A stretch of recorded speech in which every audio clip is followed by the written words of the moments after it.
오늘의 하늘 말씀은 제1성서의 청세기와 제2성서의 빌립비서입니다. 먼저 제1성서의 청세기 말씀을 읽겠습니다. 해질 무렵 아브라함이 심리경에 빠져들어 심한 두려움에 사로잡혀 있는데 야훼께서 그에게 이렇게 말씀하셨다.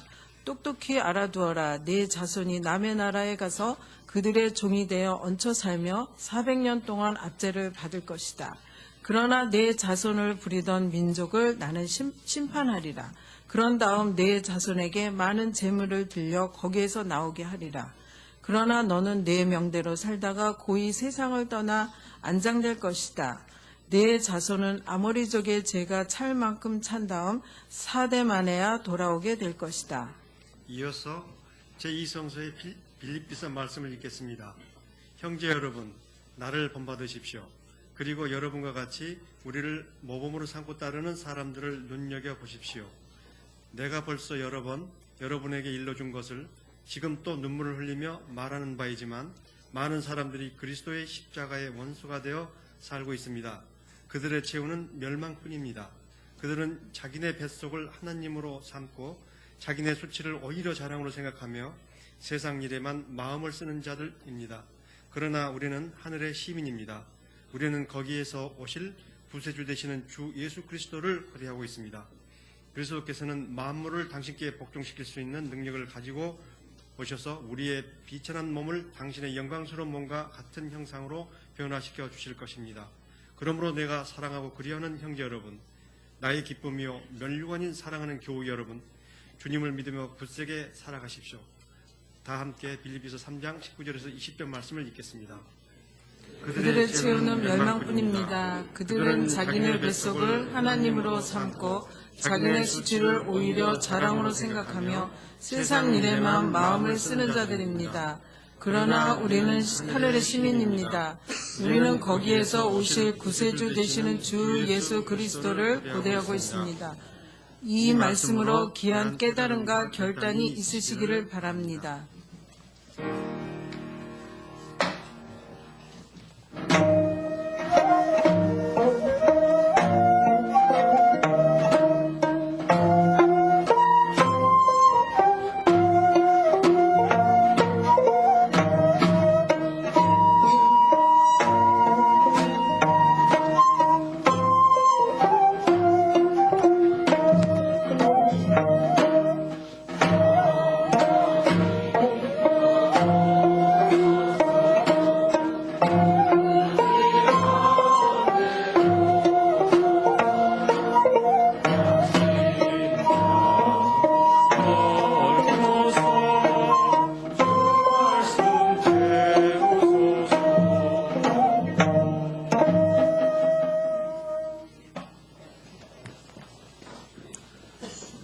복음서의 말씀입니다. 귀로 들으시기 바랍니다. 바로 그때 몇몇 바리사이파 사람들이 예수께 가까이 와서 어서 이곳을 떠나시오. 헤로데가 당신을 죽이려고 합니다. 하고 말하자 예수께서는 그 여우에게 가서 오늘과 내일은 내가 마귀를 쫓아내며 병을 고쳐주고 사흘째 되는 날이면 내 일을 마친다고 전하여라. 오늘도 내일도 그 다음 날도 계속해서 내 길을 가야 한다. 예언자가 예루살렘 아닌 다른 곳에서야 죽을 수 있겠느냐 하고 말씀하셨다. 예루살렘아, 예루살렘아, 너는 예언자들을 죽이고 하느님께서 보내신 사람들을 돌로 치는구나. 암탉이 병아리를 날개 아래 모으듯이 내가 몇 번이나 내 자녀들을 모으려 했던가. 그러나 너는 응하지 않았다. 너희 성전은 하느님께 버림을 받을 것이다. 주의 이름으로 오시는 이여 찬미 받으소서 하고 너희가 말할 날이 올 때까지 너희는 정녕 나를 다시 보지 못하리라. 이는 주님의 말씀입니다. 네, 자리에 앉으시기 바랍니다.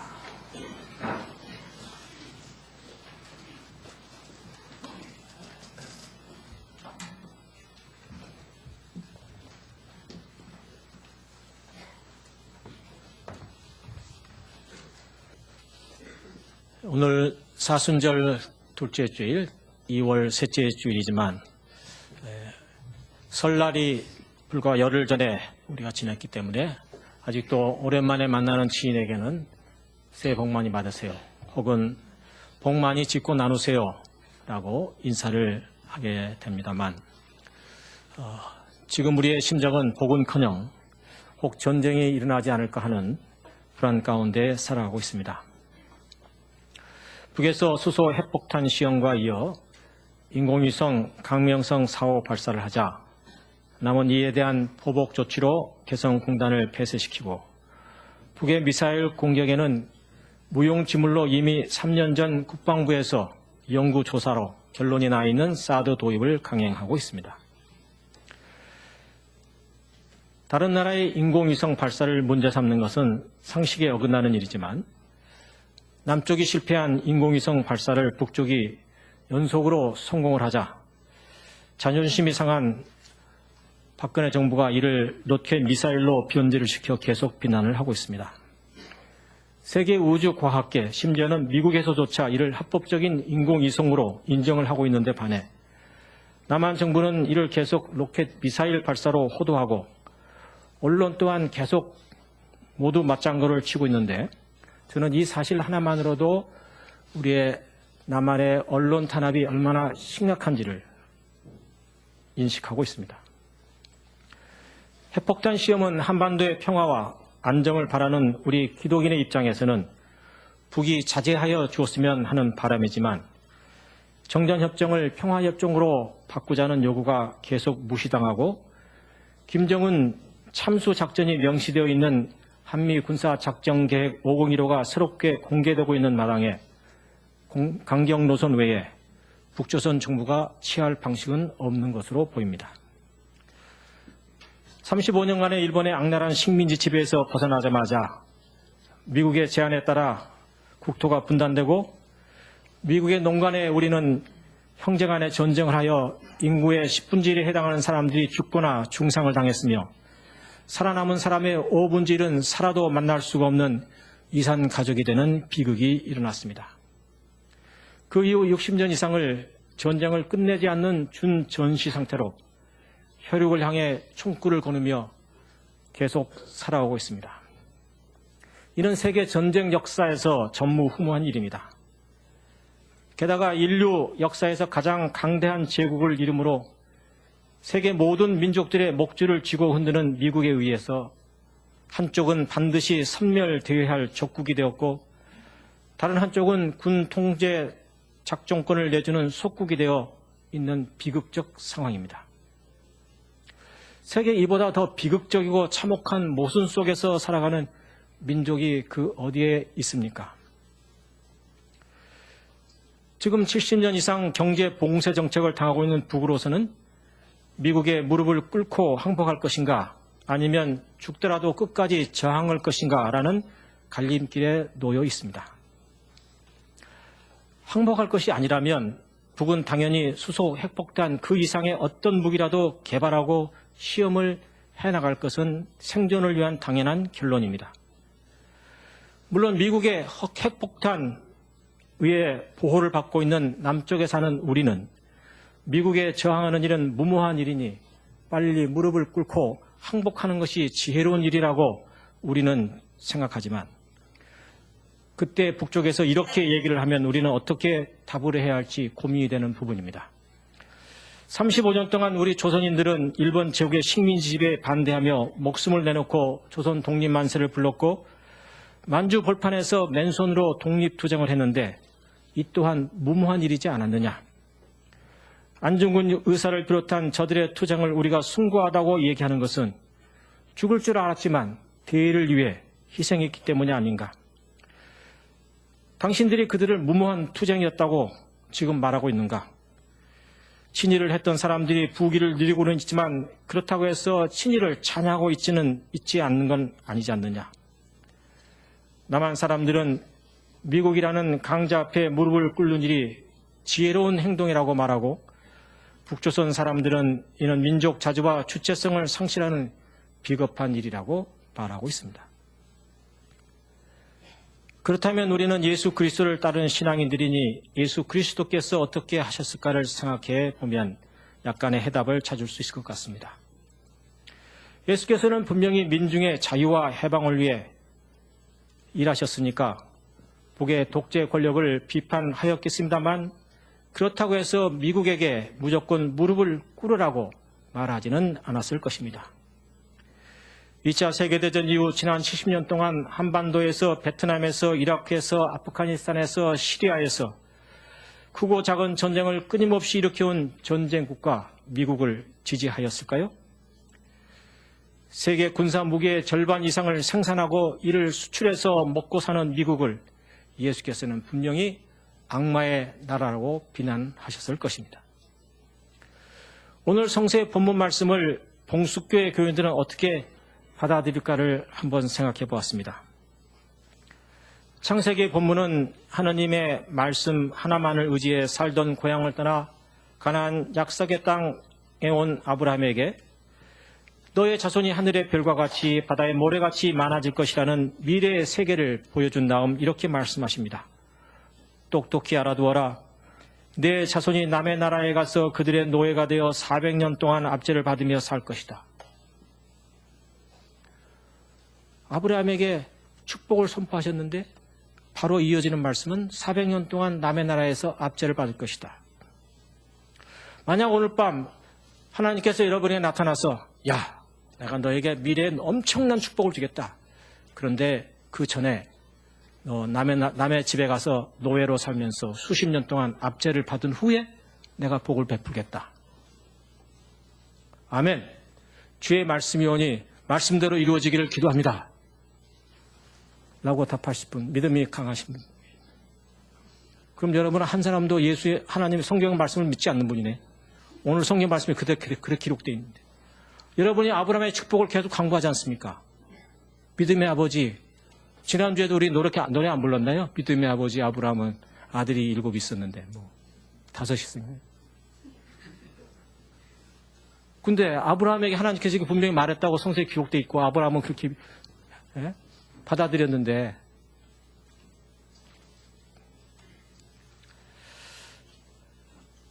아마 이 말씀을 읽으면 봉숙교의 교인들은 야, 우리가 미국의 압제를 받아 어렵게 지금 살아가고 있지만 아브라함처럼 훗날 큰 축복을 받을 것이다. 당연히 이렇게 이해하겠죠. 네. 시편 27편은 이렇게 시작합니다. 나의 빛, 나의 구원이시니 내가 누구를 두려워하리요. 야훼께서 내 생명의 피난처였으니 내가 누구를 무서워하리요. 나를 잡아먹으려고 달려드는 악한 무리들 위청거리고 쓰러지리라. 그들은 나의 원수, 나의 반대자들, 그 군대 진을 치고 에워쌀지라도 나는 조금도 두렵지 아니하리라. 이제 조금 있으면 한미 스프리트 군사훈련이 최대 규모로 또다시 한다고 하는데 봉숙교인들 그렇게 받아들이 이 말씀을 읽으면 그렇게 이해하지 않을까요? 나는 조금도 두렵지 않다. 야훼 하나님이 내 곁에 계십니까? 27편 마지막은 이런 말씀이 있습니다. 야훼여 당신의 길을 가르쳐 주소서. 원수들이 지키고 있사오니 안전한 길로 인도하소서. 원수들이 도끼를 품으며 거짓 증언으로 일어났습니다. 이 몸을 그들의 밥이 되지 않게 하소서. 이를 봉숙교인들의 입장에서 이 말씀을 읽어보면 도끼를 품고 거짓 증거하러 일어난 원수가 누가 되겠습니까? 증거 자료도 없으면서 개성공단에 주는 노동자 월급이 핵무기 개발비로 들어갔다고 우기고 인공위성을 로켓 미사일로 우기고 그레그 미 전 대사조차도 공개적으로 부인하는 천안함 북 잠수함 어뢰 침몰설을 우기고 장마 빗물에 떨려 내려온 남쪽 지뢰도 북쪽 군인들이 대낮에 몰래 내려와서 매설한 것이라고 우기는 등 도대체가 상식적으로 있을 수 없는 얘기를 핏대를 세워 탁자를 치며 주장하는 이 모든 것들이 남쪽 정부가 북쪽 정부를 헐뜯기 위한 거짓 증언들이 아닌가요? 제가 아는 상식하에서는 이건 다 거짓 증언들입니다. 지난주 수요일 제가 공동대표로 있는 전쟁반대 평화실현이라는 단체에서 청와대 분수대 앞에서 1인 시위를 하기 위해서 갔는데 들어갈 때부터 신고를 하고 들어가라는 등 이전에 볼 수 없었던 일을 요구했습니다. 결국 택시를 타고 분수대까지 들어가긴 했는데 피켓을 가져오는 청년이 들어오지 못했습니다. 개성공단 폐쇄와 사드 배치 반대, 평화협정 촉구가 적힌 피켓을 들어오던 여성 활동가가 들어오지 못했습니다. 이유는즉 이미 사드 배치 1인 시가 있으니까 같은 내용이 안 된다는 것입니다. 같은 내용을 가진 1인 시가 같은 장소에 있어서도 안 된다는 것도 말이 안 되는 얘기지만 그래서 이 활동가가 그러면 사드 배치는 지우겠다라고 했는데도 안 됐어요. 결국 30분을 기다리다가 제가 청운동 동사무소 앞으로 가서 1인 시위를 했습니다.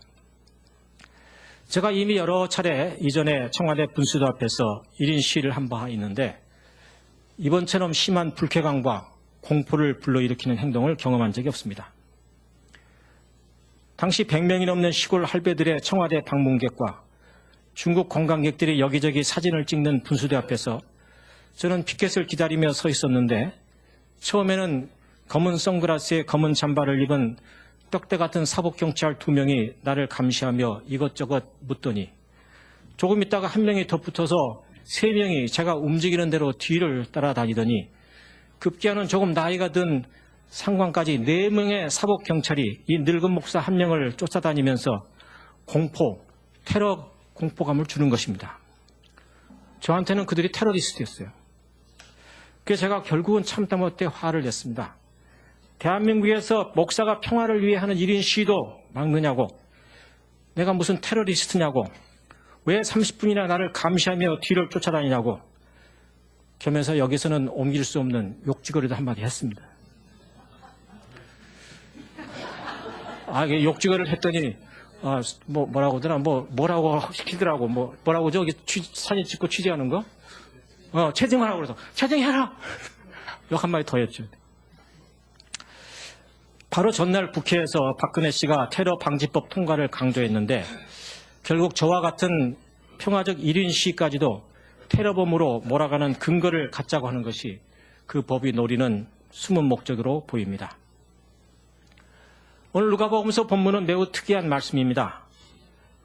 바로 그때 몇몇 바리사이파 사람들이 예수께 가까이 와서 어서 이곳을 떠나시오. 헤롯이 당신을 죽이려고 합니다. 한 나라의 최고 통치자가 예수를 죽이겠다고 공공연히 선포를 한 것입니다. 도대체 예수가 무슨 죄를 지었기에 죽이겠다는 것입니까?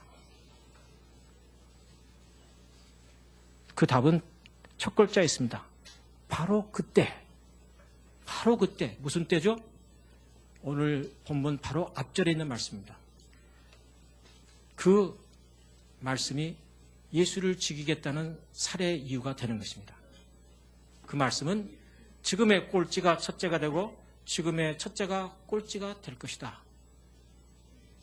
지난 시간 말씀대로 이것은 하나의 꿈 얘기가 아니라면, 현실이라면 민중혁명 외에는 다른 길이 없습니다. 그러게 당시 통치자 헤롯은 테러리스트 예수를 죽이라는 명령을 내린 것이고 몇몇 바리사이파 사람들이 경고 차원에서 예수에게 이를 알려준 것입니다. 그런데 예수께서는 이러한 공개적인 살해 위협에도 불구하고 이렇게 답변하십니다. 그 여우에게 가서 오늘과 내일 내가 마귀를 쫓아내며 병을 고쳐주고 사흘째 되는 날이면 내 일을 마친다고 일러주어라. 예언자가 예루살렘 아닌 곳에 다른 곳에서 죽을 수 있겠느냐. 예수께서 희생당하실 것을 암시하고 있습니다. 흥미로운 것은 헤롯을 여우라고 부르는 거죠. 늑대라고 부를 수도 있고 표범이라고 부를 수도 있고 달리 부를 수도 있는데 여우라고 부른 것입니다. 사복음서는 유대인들이 독립전쟁을 일으키자 로마 군단이 와서 예루살렘 성을 완전히 초토화시킵니다. 전쟁이 4년 5년 걸렸습니다. 성전은 물론 쥐 한 마리 살아갈 수 없도록 모든 집들을 불질러 버립니다. 예루살렘에 살던 대부분의 유대인들은 살해당했고 겨우 살아남은 사람들도 모두 딴 곳으로 디아스포라 사람이 되어 흩어져야 했습니다. 이때 복음서 저자들은 예수의 복음을 새로운 시대를 열어가는 유대 민족을 위한, 세계를 위한 대안적인 희망으로 이 복음서를 제시한 것입니다. 그런데 여기 한 가지 문제가 있습니다. 그건 예수도 유대인이었고 더구나 예수는 로마가 자신들의 지배를 거부하며 저항하는 사람들, 압제를 당한 사람들의 입장에서 보면 독립운동가이지만 지배자 입장에서는 테러리스트들에게만 시행했던 십자가 처형으로 죽은 것입니다. 따라서 복음서는 정복, 불온 문서로 낙인을 받지 않기 위해서는 매우 조심스럽게 얘기를 사실대로 기록하지 못하고 돌려서 기록을 해야 했던 것입니다. 한 가지 예로 사도들의 전통인 사도신경에는 예수가 빌라도 총독에 의해 죽임을 당한 것으로 고백하지만 사복음서는 하나같이 빌라도는 예수 죽음에 책임이 없는 것으로 묘사하고 있고 오히려 빌라도는 예수를 살려주고자 애를 쓰고 있고 진리를 추구하는 진리 추구자로 묘사되기도 합니다. 그래서 우리는 복음서를 읽을 때에는 이러한 당시의 억압된 정치적 상황을 잘 고려하면서 읽어야 합니다. 윤동주의 하늘과 바람과 별을 해는 밤을 이 시인은 자연 시인이구나 라고 우리가 말하지 않고 일제하에서 저항의 시로 읽는 것과 같은 이치인 것입니다. 따라서 예수께서 오늘 마귀를 쫓아내며 병을 고쳐준다는 얘기도 그냥 문자로 읽으면 안 되는 것이죠. 사흘 동안 일할 것이다. 그것도 문자로 읽어서 안 되는 것이죠. 여기에 예수가 말하는 마귀와 병의 실체가 무엇인지, 이 사흘의 의미가 무엇인지를 복음서 전체 맥락을 통해서 살펴보아야 하는 것입니다. 헤롯을 여우라고 부르는 것도 그냥 헤롯의 별명이 여우였거나라고 단순히 읽어서는 안 됩니다. 헤롯의 혈통은 유대인이 아닙니다. 할아버지 때 유대교로 개종한 이두메인 에도민입니다. 할아버지 헤롯이 두 아들을 낳았는데 그중 둘째가 후에 헤롯 대왕으로 불린 사람으로 40년 이상을 통치하며 헤롯 왕가의 정치력을 확고히 다진 사람입니다. 당시의 로마 권력가들인 시저와 안토니우스와 아우구스투 사이에서 정치적 줄다리기를 매우 영악스럽게 하였고 황제의 환심을 사기 위해 수많은 로마형 도시를 건설하였고 또 유대인들의 환심을 사기 위해 예루살렘 성전을 크게 개축한 사람입니다. 그러면서도 동시에 자기의 권력 유지를 위해서 자기 아내와 장모와 자식들을 무참하게 살해한 악독한 인물입니다. 그는 네 번째 부인의 세 아들들에게 권력을 이양했는데 그 중에 한 아들이 오늘 본문에서 예수로부터 여우라고 불리는 헤롯 안티파스라는 로마의 분봉왕이었습니다. 그는 아버지 헤롯 대왕과 같이 자신의 권력을 유지하기 위해 동생 헤롯 필립의 아내 헤로디아를 강제로 빼앗아 결혼을 했던 인물로 이 때문에 세례 요한으로부터 비난을 받자 세례 요한을 참수했던 인물입니다. 여우는 표독을 속에 감추고 겉으로는 웃음을 띠는 간교한 동물의 상징입니다. 요즘 TV 화면이나 신문 일면에 자주 나오는 여인이 한 사람 있습니다. 간혹 사람들이 하는 말이 웃을 때 입술이 한쪽으로 일그러져 있고 눈에는 도끼가 서려 있다고 말합니다. 절치부심이라는 사자성어가 있는데 이는 어떤 사람이 불타서 복수에 불타 이를 갈고 그 미움으로 인해 심장이 썩어 냄새가 난다는 말입니다. 자신의 부모님이 어린 시절 모두 총에 의해 살해당한 사람이 있다면 이 사람은 누군가에 의해 끊임없는 복수심을 품을 수밖에 없는 것이고 자연히 입술이 이그러지기 마련입니다. 미국 심리학자 하인츠 코엇의 이론에 자기애적 분노, 나르시스틱 레이즈라는 용어가 있습니다. 자신의 위대함을 사람들이 알아주지 않는 데서 오는 피해, 망각, 분노 증세입니다. 자기 의견에 반대하고 자기에게 상처를 준 이들을 끝까지 쫓아가 복수를 하는 형입니다. 우리는 유승민 원내대표의 경우라든가 대중심리학자로 유명한 황모 연세대 교수가 최근 뚜렷한 이유 없이 해직을 당했는데 세간에서는 그 이유를 그가 오래전 TV 공개 토론에서 박근혜 후보를 성적으로 비난한 바 있는데 그 때문이라고 말합니다. 이번 개성공단 폐쇄에 이르는 과정을 한번 보십시다. 공단 폐쇄가 자국의 120개가 넘는 기업가들 그리고 거기에 관련되어 있는 5,000개의 소기업들과 그 가족들에게 미치는 경제적, 정신적 영향은 전혀 고려하지 않은 채 김정은에 대한 복수만을 생각하고 폐쇄를 결정한 것인데 수많은 전문가들은 북의 손해보다 남의 손해가 몇십 배 크다고 말합니다. 결국 개성공단 폐쇄는 일종의 자해 행위인데 복수심에 불타있는 사람들은 자기에게 오는 해는 돌아보지 않습니다. 월 150불, 그러니까 월 20만 원, 5만 명의 북쪽 노동자에게 주는 돈이 핵개발에 사용되었다고 주장합니다. 16년 동안 모두 6천억이 갔고 그중 70%가 핵개발에 사용되었다고 말합니다. 이 돈을 6천억을 16년도 나누고 거기에 70불을 하면 매년 250억 원이 핵개발에 사용되었습니다. 그렇다면 250억 원으로 누구든지 그 돈 있으면 핵개발할 수 있는 돈이 되는 것인가요? 그 정도면 웬만한 마약 마피아들도 그 정도 돈은 있기 때문에 핵개발을 해낼 수 있겠죠. 이건 그렇다 치고 북의 노동자들에게 돌아갔다는 나머지 30%를 분석해 보십시다. 이 말은 북쪽 4인 가족이 20만 원에 30%, 매월 6만 원, 하루로 계산하면 하루 2천 원으로 살아갔다는 말인데 북쪽 물가가 아무리 싸기로 서니 이게 말이 되는 얘기인가요? 백보 양보하여 식비는 대충 굶어가며 이 2천 원으로 하루 2천 원으로 4인 가족이 해결했다고 합시다. 그 외 다른 주거비, 의료비, 교육비는 다 어디서 나오나요? 하늘에서 떨어지나요? 아니면 다른 노동자들이 광산에서 석탄 캐어 수출해서 판 돈으로 해결했습니까? 그 돈이 그 돈 아닌가요? 상식 이하의 논리이고 주장입니다. 16년 전 개성공단을 시작할 때 김대중 대통령이 개성공단 노동자 월급으로 200불을 제안했습니다. 그러자 김정일 위원장이 우리가 돈 몇 푼 벌자고 군대를 뒤로 물리고 공단을 허락하는 것이 아니다. 이건 남북 평화의 상징으로 하는 것이니 50불로 하자. 그래서 50불로 시작을 해서 지금 150불이 된 겁니다. 지금 중국, 러시아, 몽골, 카타르를 비롯해서 중동, 유럽 곳곳에 최소 제가 아는 대로 20만 명 이상의 북쪽 노동자들이 나가서 외화벌이 하고 있습니다. 그분들이 한 달 150불 받고 있습니까? 천만의 말씀이죠. 10배, 15배 이상 받고 있을 겁니다. 그렇다면 그 돈도 모두 핵개발비로 사용되었다고 주장해야 하는 거 아닌가요? 개성공단 월급만 핵개발비로 들어가고 다른 나라에서 버는 월급은 안 들어갔다고 하는 근거는 도대체 무엇인가요? 제게는 마치 이런 주장으로 들립니다. 어떤 교인이 이렇게 말합니다. 우리 교회 조목사는 내가 내는 헌금으로 월급을 받아먹고 살지. 전혀 틀린 말이 아닙니다. 제가 받는 월급에 그분 내는 헌금 일부 포함되어 있습니다. 그러면 그 사람이 헌금을 안 내면 제가 월급을 못 받나요? 그러면 말이 되죠.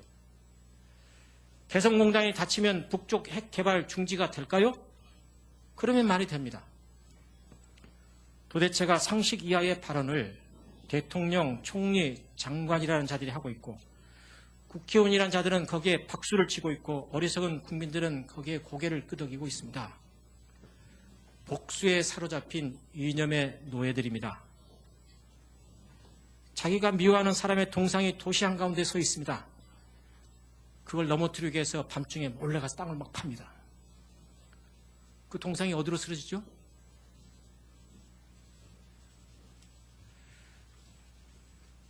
지금은 중국 정부의 분명한 반대에도 불구하고 사드 배치를 밀어붙이는 공격성은 북쪽 정부를 붕괴시키기 위한 자기 주장에 동조하지 않고 있는 시진핑 주석에 대한 섭섭함을 넘어선 일종의 복수심에 기인합니다.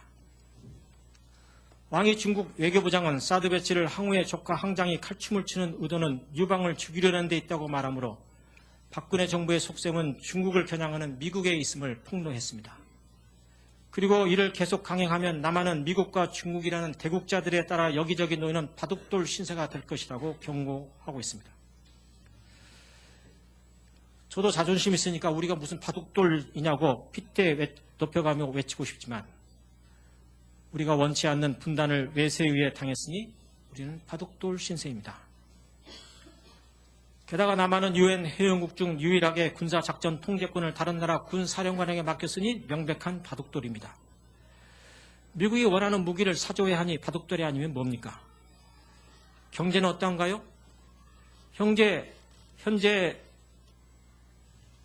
중국의 국내 채권 보유액은 미국과 거의 동일한 18조 원에 해당합니다. 중국 경제가 우리 경제에 미치는 영향은 작게나마 이미 마늘 파동을 통해 배운 바 있습니다. 지난 2000년 마늘값이 폭등을 하자 중국산이 대량 수입되었습니다. 그러자 남쪽의 마을 농가를 보호하기 위해서 중국산 마늘 수입 관세 10배를 올렸습니다. 그러자 중국은 곧바로 보복 조치로 우리나라 휴대전화와 폴리에틸렌 수입을 전면 금지했습니다. 결국 누가 항복했을까요? 바로 남쪽이 손들고 항복했습니다. 메르시 사태로 중국 관광객이 급감했을 때 심각한 경제 어려움을 겪었습니다.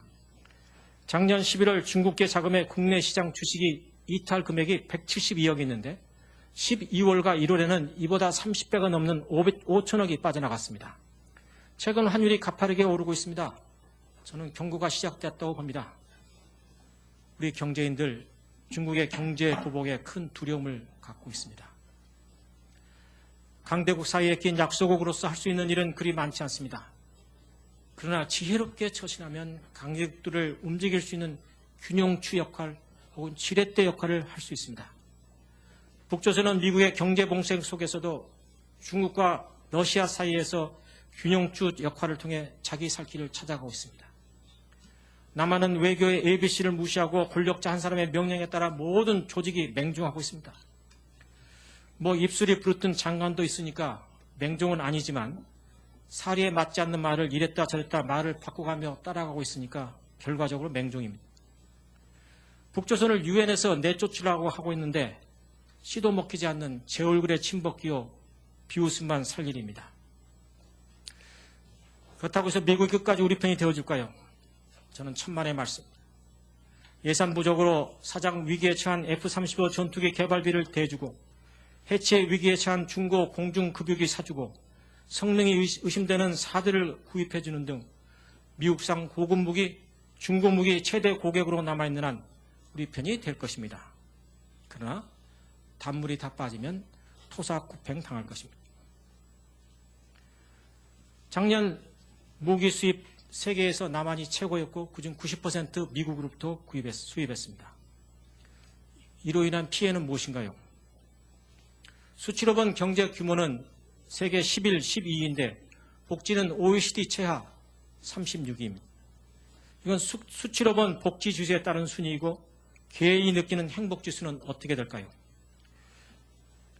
매년 11월 20일은 유엔이 정한 세계 행복의 날인데 작년 이날 국제 여론조사 기관이 세계 139개의 사람들에게 똑같은 질문을 던졌습니다.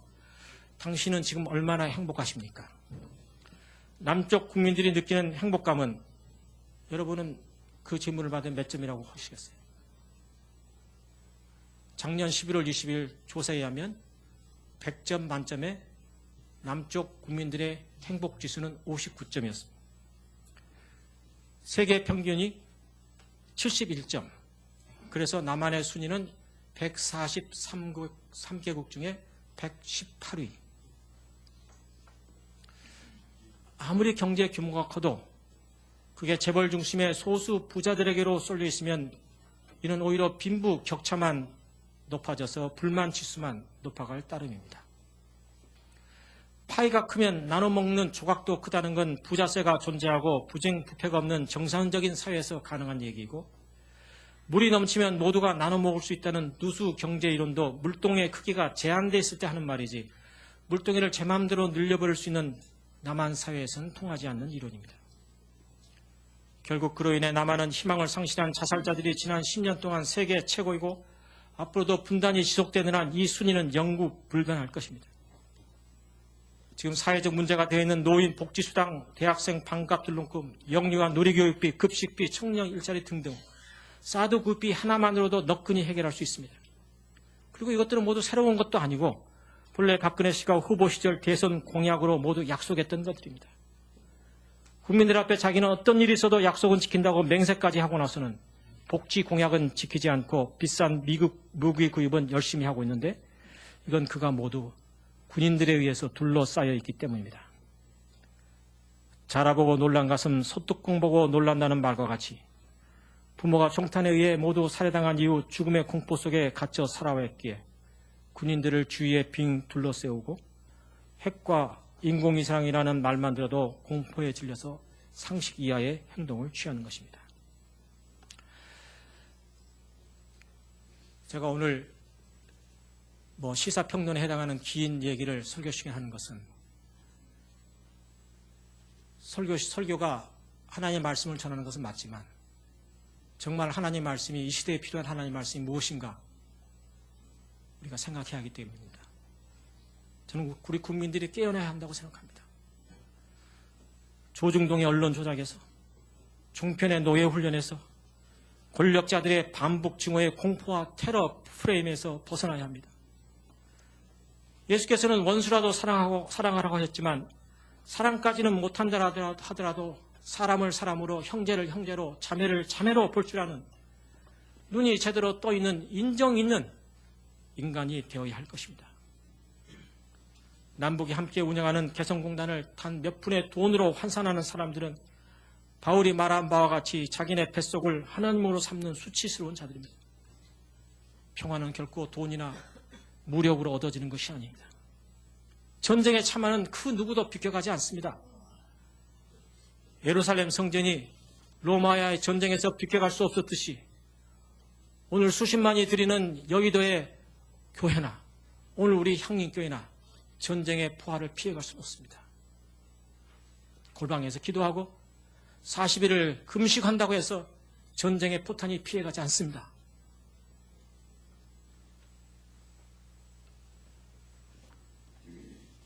진정 예수를 따르는 그리스도인으로서 이 민족 공멸의 위기 앞에서 예수를 따르는 사람들로서 어떻게 살아갈 것인가를 깊이 깨달아야 합니다.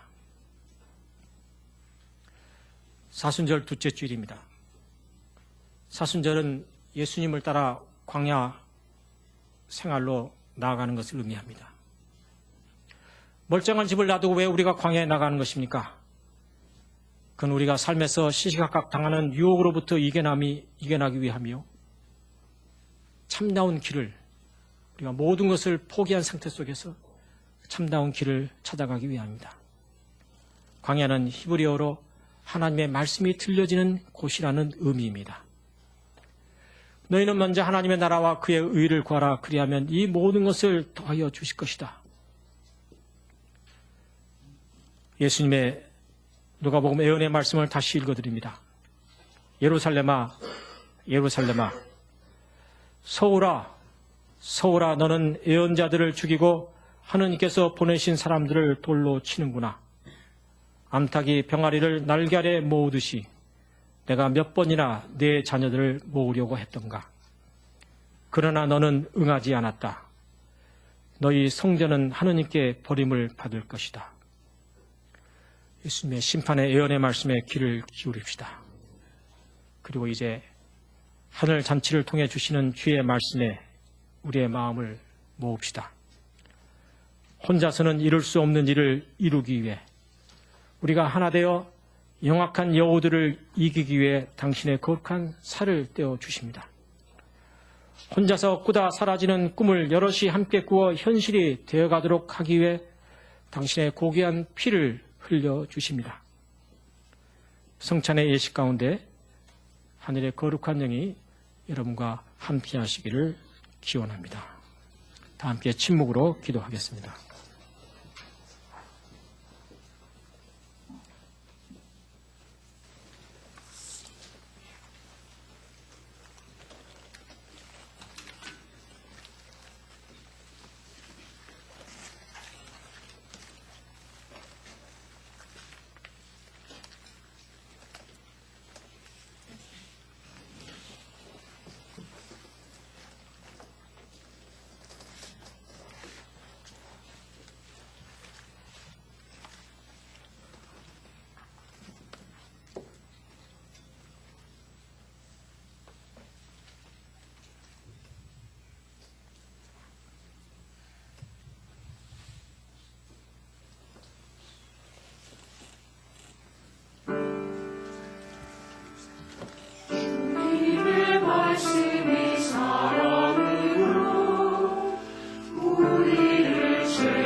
네.